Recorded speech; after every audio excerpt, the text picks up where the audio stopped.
In the 1980s and early 1990s, the world's high seas fisheries were in crisis. Rampant overfishing, poor management, lack of scientific data, and insufficient cooperation had led to well-publicized collapses of commercially important fish stocks and international friction over increasingly scarce resources. Something needed to be done.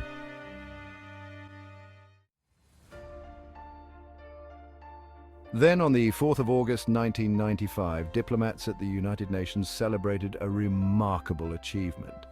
They had, in only 3 years, successfully concluded negotiations on an implementing agreement to the 1982 United Nations Convention on the Law of the Sea that would provide a detailed and modern framework for international cooperation for high seas fisheries, the 1995 United Nations Fish Stocks Agreement.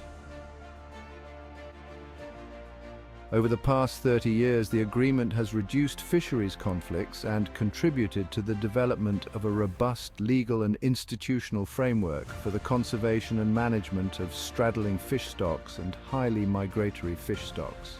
This video will examine 5 major achievements of this instrument.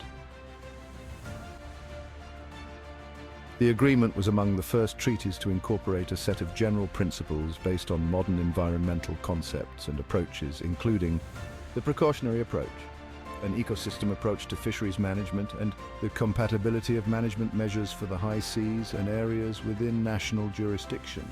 These principles provide a roadmap for adaptive, ecosystem-based and holistic fisheries management, based on the best available science and capable of dealing with uncertainty. They are now foundational principles for fisheries management incorporated in FAO and RFMO instruments and national legislation. The agreement sets out RFMO as a principal vehicle for international cooperation for the management of straddling fish stocks and highly migratory fish stocks. It requires states to consider establishing such organizations where they do not exist, establishes minimum standards for their role and performance, and requires measures to strengthen existing organizations. In response, 6 new RFMOs have been established, and all RFMOs have undertaken performance reviews based on the agreement. The agreement has also fostered the development of international fisheries law through the General Assembly and the Food and Agriculture Organization of the United Nations, FAO. FAO instruments, including the 2009 Port State Measures Agreement and voluntary guidelines on flag state performance and on transshipment, build on the agreement. The General Assembly has also drawn from the agreement and the outcomes of the review conference on the agreement, including regarding impacts of bottom fishing on vulnerable marine ecosystems. The agreement has also facilitated the development of sustainable fisheries by developing states. It opens the door for participation in relevant RFMOs and, in some cases, allocation of quotas.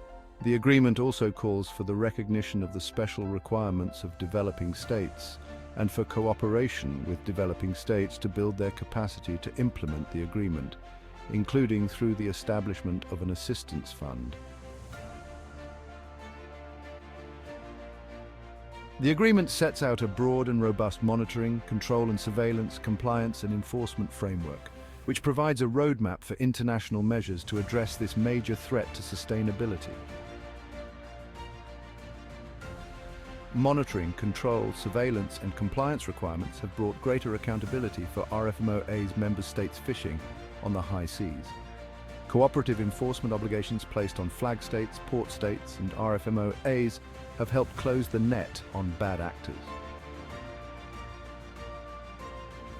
Over time, compliance and enforcement in accordance with the agreement have also become core functions of RFMOs. Despite significant progress in improving the management of fisheries, the status of many straddling fish stocks and highly migratory fish stocks remains dire. Therefore, the international community's work in strengthening fisheries management must continue with increased focus and urgency. Fortunately, processes like the review conference on the agreement and the informal consultations of states parties to the agreement provide opportunities for states to continue to improve implementation of the agreement, particularly to tackle new and complex challenges such as climate change.